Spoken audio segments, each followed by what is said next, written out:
40장 에스겔 40장 1절부터 23절까지의 말씀입니다. 구약성경 1215쪽에 있습니다. 우리 먼저 에스겔 40장 1절부터 23절까지의 말씀을 드라마 바이블로 읽고 그 뒤에 하나님의 말씀 나누겠습니다. 제 40장.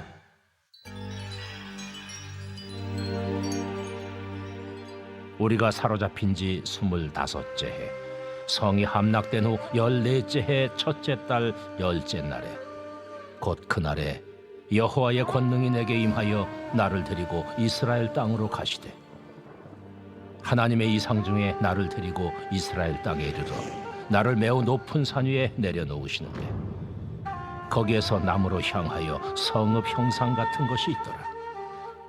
나를 데리시고 거기에 이르시니, 모양이 녹같이 빛난 사람 하나가 손에 삼줄과 측량하는 장대를 가지고 문에 서 있더니, 그 사람이 내게 이르되, 인자야, 내가 내게 보이는 그것을 눈으로 보고 귀로 들으며 내 마음으로 생각할지어다.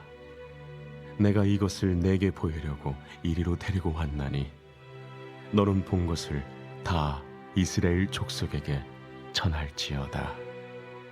내가 본즉 지팍과 사방으로 담이 있더라. 그 사람의 손에 측량하는 장대를 잡았는데, 그 길이가 팔꿈치에서 손가락에 이르고 한 손바닥 너비가 더한 자로 6척이라. 그 담을 측량하니 두께가 한 장되요 높이도 한 장되며, 그가 동쪽을 향한 문에 이르러 층계에 올라 그 문의 통로를 측량하니 길이가 한 장되요 그 문 안쪽 통로의 길이도 한 장되며, 그 문간에 문지기 방들이 있는데 각기 길이가 한 장되요 너비가 한 장되요 각 방 사이 벽이 5척이며 안쪽 문 통로의 길이가 한 장되요 그 앞에 현관이 있고 그 앞에 안문이 있으며, 그가 또 안문의 현관을 측량하니 한 장되며 안문의 현관을 또 측량하니 8척이요 그 문 벽은 2척이라. 그 문의 현관이 안으로 향하였으며, 그 동문간의 문지기방은 왼쪽에 셋이 있고 오른쪽에 셋이 있으니 그 셋이 각각 같은 크기요.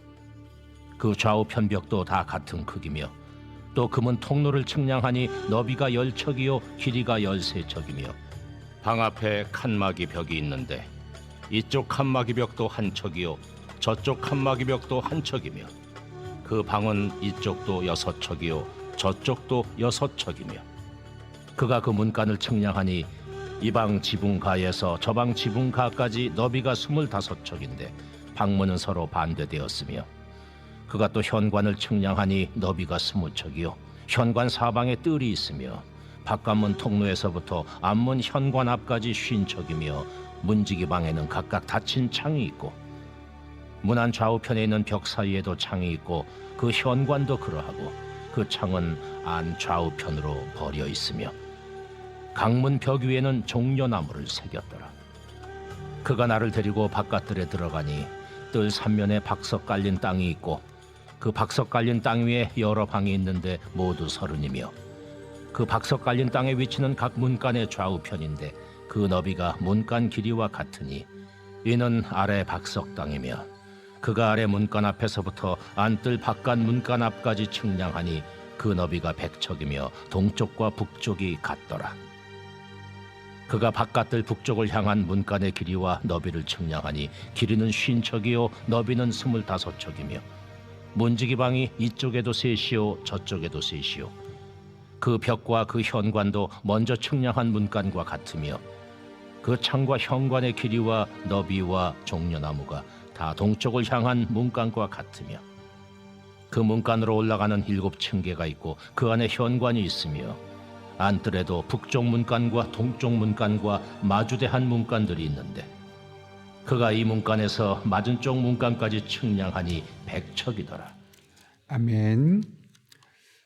오늘 우리가 살펴볼 에스겔 40장은 이제 에스겔의 마지막이 되겠죠. 40장부터 48장까지가 에스겔서의 마지막 부분으로 이 하나님과의 관계가 회복된 이스라엘 백성들의 삶에 이제 어떤 은혜가 있을지를 이야기합니다. 그런 중에 40장부터 43장까지는 먼저 이 성전이 어떻게 회복될지를 이야기하고, 44장부터 46장까지는 성전이 회복되고 난 이후에 그곳에서 드려진 예배가 어떻게 회복될지, 그리고 47장과 48장은 세대나 셋다랑이 어떻게 그곳에 임하게 될지를 이야기하고 있습니다. 그 중에 오늘 우리가 살펴볼 40장은 40장부터 43장까지 안에 들어있는 내용이죠. 이 부분이 어떤 내용이라고 그랬죠? 하나님께서 이스라엘 백성들에게 성전을 어떻게 회복시켜 주실지에 대한 이야기를 하고 있는 겁니다. 그런데 그 말씀을 하던 때가 언제라고 말하냐면 1절 보면 우리가 사로잡힌 지 25째 해, 성이 함락된 지 14째 해 첫 달 열째 날에 라고 이야기합니다. 이거 보면 아니 그럼 사로잡힌 때와 성이 함락된 해가 왜 날짜가 숫자가 다른 거지? 라고 할 수 있는데, 이스라엘이 그 당시에 포로로 잡혀갔었던 때와 특별히 에스겔이 1차 포로로 잡혀갔었던 때와 나중에 예루살렘 성이 완전히 황폐하게 되었던 때는 좀 시간적인 차이가 있습니다. 그래서 앞에 부분 보게 되면 에스겔을 비롯해서 포로들이 잡혀갔었던 때는 25번째였었고 그 다음에 예루살렘 성이 완전히 무너진 것은 그로부터 약 11년 정도 되겠죠. 그래서 14째 해가 되는 해 이런 완전한 성읍이 무너지게 되었고 바로 그 시점이 되는 해가 바로 이 에스겔이 오늘 예언을 받은 시점이었음을 말씀하고 있는 겁니다. 중요한 것은 이때 어떤 일이 있었냐면 여호와의 권능이 내게 임하여 나를 데리고 이스라엘 땅으로 갔다라고 합니다. 약간의 환상이 열린 거죠. 근데 이것이 다른 때는 이 바벨론 땅에 지금 살고 있는 에스겔의 환상이 임했음에도 불구하고 그가 눈을 뜬 것은 어디였습니까? 예루살렘 성에서 하나님께서 그에게 보여주실 것이 있었다는 겁니다. 그때 무엇라고 말씀하셨습니까? 오늘 본문의 말씀 보게 되면 그에게 사명을 주시는 장면인데 3절과 4절 말씀 같이 한번 읽겠습니다. 시작. 나를 데리시고 거기에 이르시니 모양이 녹같이 빛난 사람 하나가 손에 3줄과 측량하는 장대를 가지고 문에 서 있더니 그 사람이 내게 이르되 인자야 내가 내게 보이는 그것을 눈으로 보고 귀로 들으며 내 마음으로 생각할지어다. 내가 이것을 내게 보이려고 이리로 데리고 왔나니 너는 본 것을 다 이스라엘 족속에게 전할지어다 하더라. 아멘. 여기 보면 하나님께서 에스겔에게 다시 한번 사명을 확인시켜 주는데 뭐라고 말씀하시냐면 눈으로 보고 귀로 듣고 마음으로 생각하라.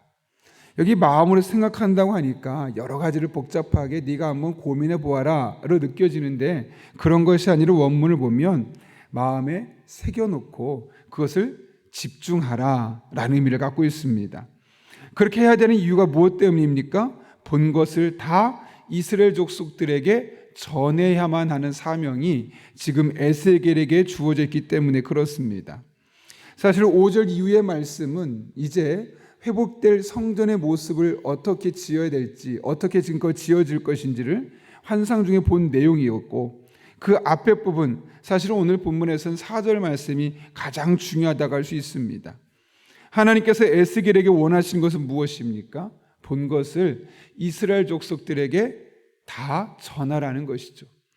본 것이 너희 안에만 머물지 말고 그것이 흘러 넘쳐서 그것을 보지 못한 사람에게 알 수 있도록 하라는 것이죠. 중요한 것은 그러려면 그것을 누군가에게 다 전하려면 가장 먼저 무엇이 있어야 되겠습니까? 보아야 하는 겁니다. 여러분, 에스겔의 사명은 하나님이 하신 일 그리고 하나님이 앞으로 하실 일을 전하는 것입니다. 그리고 이를 위해서는 먼저 보아야 하고 본 것을 마음에 새겨놔야 하는 겁니다. 왜냐하면 본 것을 잊어버리면 그것이 제대로 전달될 수가 없는 것이죠. 그런 맥락에서 에스겔에게서 가장 중요한 것은 먼저 보는 작업입니다. 하나님의 은혜를 보고 하나님의 일하심을 보고 하나님께서 우리들의 삶 가운데 어떻게 역사하고 계신지를 먼저 그가 보아야 합니다. 사실 하나님은 우리와 늘 동행하시고 우리를 위해서 일하고 계셨으며 지금도 일하고 계시고 앞으로도 우리 한 사람 한 사람의 인도자와 보호자가 되어 주실 것입니다. 문제는 우리가 그것을 볼 수 있느냐 보지 못하느냐라는 것이죠. 오해하지 마십시오. 어떤 환상을 보라 라는 의미가 아닙니다. 물론 종종 하나님 우리들의 삶 가운데 그런 환상적인 일들을 통해서 일하실 때가 있고 메시지를 주실 때가 있습니다. 그러나 우리가 더 많은 경우는 기도 응답을 통해서 또 말씀대로 일하신 하나님의 일하신 그 모습을 통해서 우리 곁에서 우리를 지키시고 선한 길로 인도하시는 하나님의 은혜를 경험할 수 있는 것이죠. 이런 일을 경험하는 은혜가 우리들의 삶 가운데 순간순간 경험될 수 있도록 우리가 기도해야만 합니다. 왜냐하면 그것이야말로 하나님의 은혜를 우리가 보는 것이기 때문에 그렇습니다. 단순히 눈으로 뭔가를 보는 것이 아니라 하나님이 어떤 분이시고 어떻게 일하고 계시고를 우리가 삶으로 먼저 경험할 때 우린 것을 본 것입니다. 체험한 것입니다. 그래서 우리들의 삶 가운데 매 순간 기도하며 말씀을 통해 일하신 하나님을 먼저 은혜를 보고 그 은혜가 우리 안에 차곡차곡 쌓여지게 하는 것이죠. 그래서 누군가 물으면 주저함없이 하나님이 이런 분이라고 이런 일을 하셨노라고 하나님의 역사심과 하나님의 능력과 하나님만이 하실 수 있는 일들에 대해서 우리의 입술로 자연스럽게 증언되어야만 하는 겁니다. 마치 수도꼭지를 틀으면 물이 자연스럽게 흘러나오는 것이 너무나 자연스러운 것처럼 우리들의 입술에서는 늘 하나님이 하신 일들, 또 그 하나님이 하실 일들, 과거에 하신 일과 지금 현재 하고 계신 일과 앞으로 하실 일들을 우리 입술을 통해 증언할 수 있어야 되는 것이죠. 여러분 혹시 베드로의 이야기, 베드로의 선언을 기억하십니까? 베드로전서 3장 15절을 보면 이렇게 기록하고 있죠. 너희 마음에 그리스도를 주로 삼아 거룩하게 하고 너희 속에 있는 소망에 관한 이유를 묻는 자들에게 대답할 것을 항상 준비하되 온유와 두려움을 하고 선한 양심을 가지라. 여기서 베드로가 무엇을 이야기하고 있습니까? 너희 속에 있는 소망에 관한 이유를 묻는 자들에게 대답할 것을 항상 준비해라. 너 어떻게 그렇게 다룰 수 있어? 내가 지금 너와 같은 상황이라면 인생 다 포기하고 끝낼 것 같은데 너는 어떻게 그 상황을 이겨낼 수 있는 거니? 너 어떻게 그렇게 버텨낼 수 있는 거니? 참 대단하다, 신기하다, 그 이유가 무엇이야? 라고 누군가 물어볼 때 우리 인생에 곤란한 문제가 있음에도 불구하고 그것들에 일희일비하지 않냐고 흔들리지 않는 우리의 모습을 물어볼 수 있는 사람이 되어야 되겠죠. 그리고 그러려면 내가 그냥 강단이 있거나 의지력이 강해서가 아니라 내 안에 하나님의 은혜를 본 것들이 있어야 되지 않겠습니까? 하나님의 말씀을 통해 어떻게 일하셨는지가 나의 삶을 통해 분명히 경험되고 내가 하나님의 도우심을 구하고 지혜와 인도하심을 구하며 그분 앞에 기도하며 나아갔을 때 그분이 나를 통해 어떻게 일하셨는지 지금 어떻게 일하고 계신지를 내가 먼저 보아야 되지 않겠습니까? 그럴 때 지금 비록 나의 삶은 곤란하고 지금 나의 삶은 인생의 끝자락에 있는 것처럼 보여도 아무렇지 않게 웃으며 평안한 가운데 우리의 일상의 삶을 살아갈 수 있는 것이고 그런 것이 누군가가 볼 때 도대체 너희 안에 무엇이 있길래 그런 미소를 지을 수 있고 그런 평안한 모습을 보일 수 있는 거냐고 되물음을 받을 수 있어야 되지 않겠습니까? 오늘 베드로가 그런 이야기한 거 아닐까요? 너희 속에 있는 소망에 관한 이유를 묻는 자들. 여러분 우리 안에 그런 소망이 있습니까? 혹시 여러분의 삶 가운데 이 하나님의 은혜를 경험한 것들, 본 것들이 잘 쌓여져 있어서 어떤 상황 속에서도 흔들리지 않고 곤란한 인생의 문제를 겪으면서도 평안하며 그 가운데 내 안에 소망이 있다고 나는 결코 좌절하지 않겠노라고 나는 하나님 붙들고 이 모든 삶을 잘 이겨낼 수 있겠노라고 이야기할 수 있겠습니까? 그러려면 우리 안에 본 것이 있어야 합니다. 그 본 것이 없으면 하나님이 일하신 것을 본 것이 없으면 이런 소망을 우리는 경험할 수 없는 것이요 그것은 헛된 자신감에 불과할 뿐입니다. 그런 의미에서 저는 우리 용인영락교회 모든 성도들의 마음속에 오늘 에스겔이 누군가에게 하나님이 하실 일을 전하기에 앞서 먼저 본 것이 있어야 되는 것처럼 또 베드로가 권면했던 것처럼 너희 속에 있는 소망에 관한 이유를 묻는 자들에게 대답할 것을 항상 준비하라 라고 말할 때 우리 안에 있는 소망이 늘 가득해야 되는 것처럼 여러분들의 삶 가운데 늘 말씀을 통해 일하셨던 하나님, 지금도 여러분의 삶을 통해 일하고 계신 하나님, 또 그분을 내가 믿기 때문에, 그분을 의지하기 때문에 미래를 내다보며 일하실 하나님이 여러분의 삶을 통해 자연스럽게 고백되고 간증되는 그런 복된 분들 될 수 있기를 바랍니다. 그리고 그런 삶이 나의 삶에 언제든지 입술로 고백되고 간증될 수 있도록 하나님, 나의 삶에 하나님의 은혜를 베풀어 주십시오. 내가 이렇게 크고 작은 문제를 하나님 앞에 가지고 나와 기도하고 있는데 이에 대한 저의 확신이 아니라 하나님이 일하신 것을 친히 목도하게 하여 주시옵고 그것이 내 안에 또 다른 소망의 이유가 되게 하여 주옵소서. 그렇게 기도하며 그렇게 하나님의 은혜를 구하며 살아가는 저와 여러분 될 수 있기를 바랍니다. 누군가 여러분을 보고 여러분의 안에 있는 그 소망의 이유를 물을 때마다 그 소망에 관한 이유를 온전히 전하고 간증하며 살아가는 저와 여러분 한 분 한 분 될 수 있기를 예수님의 이름으로 축원합니다. 우리 함께 기도하겠습니다. 거룩하신 아버지 하나님, 우리 안에 있는 소망의 이유를 궁금해하는 사람들이 참 많습니다. 중요한 것은 내 안에 이 소망에 관한 이유가 없지는 않은지 이 시간 돌아보게 됩니다. 우리 용인영락교회 성도들은 늘 하나님의 은혜를 경험하고 본 것들이 쌓이고 쌓여서 우리 안에 굳건한 소망이 되게 하여 주시옵고 어떤 풍랑이 우리들의 인생에 불어닥친다 할지라도 그것들이 흔들리거나 좌절하거나 마음 무너지지 않게 해주시옵고 늘 그 소망 붙들고 한 걸음 한 걸음 믿음으로 걸어 나아갈 때 누군가 우리를 보고 그 소망의 이유를 묻고 우린 그 소망의 이유들을 자신 있게 간증하며 살아가는 복된 성도들 되게 하여 주옵소서. 이 새벽에 함께 하실 줄로 믿사오며 예수님의 이름으로 기도하옵나이다. 아멘. 우리 다 함께 주님께서 가르쳐준 기도 함께 하겠습니다.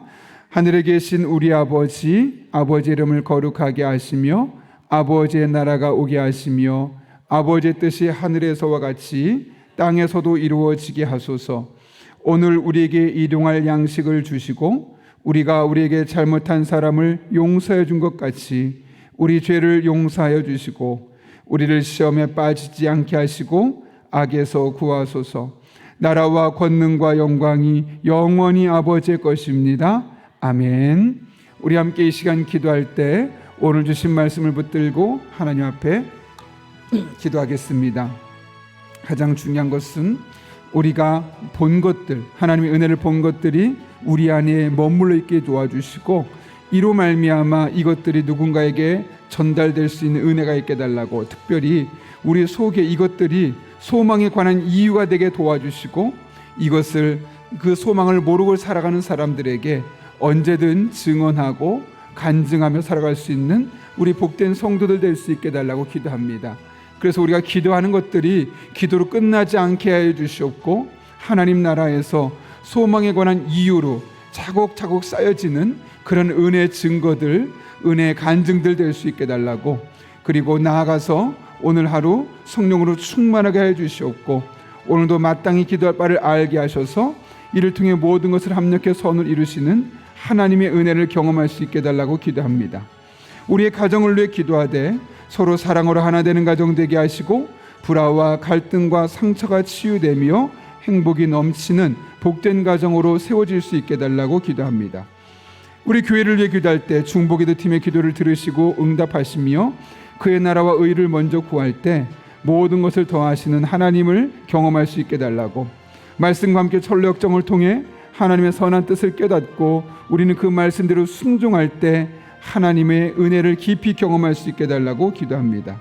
이 땅, 이 민족을 위해 기도하되 이곳에 건강한 하나님의 나라 문화가 정착되게 하시고 올바른 교육 정책에 세워지게 도와주시며 그것이 구체적으로 실현되어서 누군가에게만 이득이 되는 그런 정치들이 아니라 함께 모든 사람이 잘 살아갈 수 있는 나라가 될 수 있게 달라고 이와 같은 기도 제목과 여러분이 가져왔고 또 여러분의 오이코스 멤버들을 위해서 이 시간 하나님의 도우심을 구하며 함께 기도하겠습니다. 거룩하신 아버지 하나님, 오늘도 우리를 주님 전에 불러주셔서 하나님을 찬송하고 예배하며 이렇게 기도할 수 있게 하신 은혜 진심으로 감사를 드립니다. 하나님을 바라보며 의지하며 온전한 마음으로 믿음의 기도하며 나아가길 원하오니 우리의 성도 한 분 한 분의 삶 가운데 하나님의 풍성한 은혜를 허락하여 주시옵고 특별히 그런 가운데 아버지 우리들의 삶 가운데 하나님의 도우심과 임재가 가득할 수 있도록 복의 복을 더하여 주옵소서. 은혜와 능력으로 친히 함께 도와주시고 아버지 하나님, 무엇보다 우리 안에 하나님을 만난 은혜 고백들이 넘쳐남으로 하나님께 대한 소망의 이유를 차곡차곡 하나씩 쌓아갈 수 있도록 주님 인도하여 주옵소서. 그래서 다양한 이유들로 우리의 삶이 힘든 일을 겪을 때마다 그 힘든 일에 넘어지거나 좌절하지 않게 해주시옵고 오롯이 하나님 앞에 소망의 이유를 끄집어내어서 믿음으로 극복하고 승리하고 이겨내고 이것들이 우리들의 삶에서 하나님 만났던 하나님이 일하셨던 은혜들을 본 것들로 쌓여질 수 있도록 주님 인도하여 주옵소서. 그러나 이것이 우리 안에만 머물지 않게 해주셨고 반드시 이 세상 그 하나님의 은혜를 모르는 우리에게 있는 그 소망의 이유를 모르는 그들에게 전달되어지고 아버지가 우리가 만난 하나님이 더욱더 많은 곳에서 고백되고 선포될 수 있도록 주님 은혜를 더하여 주옵소서. 하나님의 은혜로 살아가는 자들이 오니 우리 한 사람 한 사람 목마른 사슴 시냇물을 찾듯 갈급한 심령으로 하나님 앞에 나아갈 때 아버지 하나님, 빈손으로 돌아가는 이들 한 명도 없게 도와주시고 그 안에 성령 충만함을 허락해 주시고 하나님 아버지의 선한 뜻을 깨닫게 도와주시고 우리의 삶을 통해 일하신 하나님의 깊은 임재를 함께 입술로 간증하며 살아갈 수 있도록 주님 인도하여 주옵소서. 매 순간순간이 하나님의 은혜요 이 하나님의 은혜로 채워진 삶을 살아가길 원합니다.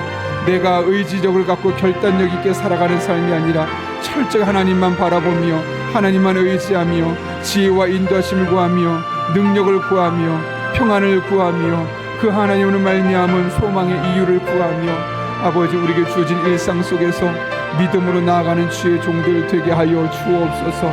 그럴 때 오늘도 우리 하여금 성령으로 충만하게 인도해 주시옵고 마땅히 기도할 바를 알게 하여 주옵소서.